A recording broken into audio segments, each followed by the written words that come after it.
இங்க இருக்கிறவங்க சந்தோஷத்தை கெடுக்கிறதே உங்க லட்சியம். ஆமா. சரிக்கா, அப்ப இந்த ஜூஸ குடிங்க. என்னது இது? உண்மையாவே நீங்க இந்த வீட்டை பழி வாங்கணும்னு நினைச்சீங்கன்னா இத குடிங்க. ஏன்னா இப்போ இங்க இருக்கிறவங்க எல்லாரோட சந்தோஷமும் உங்க வயித்துல வளர்ற இந்த குழந்தை தானே.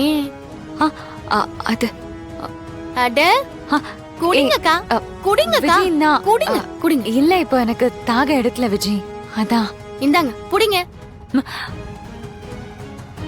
அக்கா ஒண்ணும் ஆவாது, குடிங்க.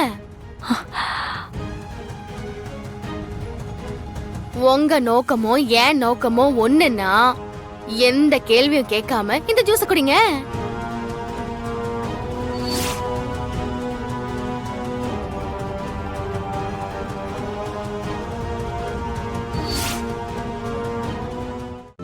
இன்றே டவுன்லோட் செய்து உங்கள் ஃபேவரட் ஷோக்களை என்ஜாய் பண்ணுங்க.